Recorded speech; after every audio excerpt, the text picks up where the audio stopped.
كورة زمان، كورة في مصر زمان لما كانتش فيها اتش دي، ما كانش فيها فار، ما كانش فيها سوشيال ميديا. الدوري ابتدى سنة 1948، السنة اللي بدأ فيها الدوري المصري الممتاز. أندية زي الأهلي، الزمالك، الإسماعيلي، المصري، والقناة، ومنتخب السويس، والترسانة، كل الفرق دي كان ليها قاعدة جماهيرية، وستيل ليها قاعدة جماهيرية. في معظم الفرق اللي أنا قلتهم دول مش موجودين أصلا في الصورة. أنت عندك الأولمبي نزل درجة تانية ومش قادر يطلع من ساعتها.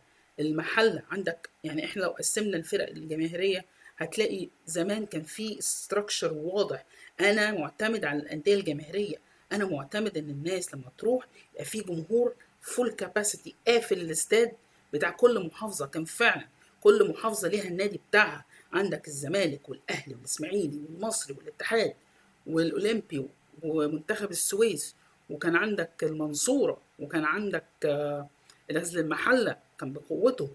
أنا هقدر أقول، لو أقدر أقول إيه السبب اللي وصل لنا فيه دوت إن الدوري اتملى دوري شركات. الفلوس، الفلوس هي السبب. الكورة معمولة mainly للناس البسيطة، للمستويات البسيطة. هي دي الحاجة الوحيدة اللي بتفرحهم، هي دي الحاجة الوحيدة اللي بتهون عليهم عيشتهم.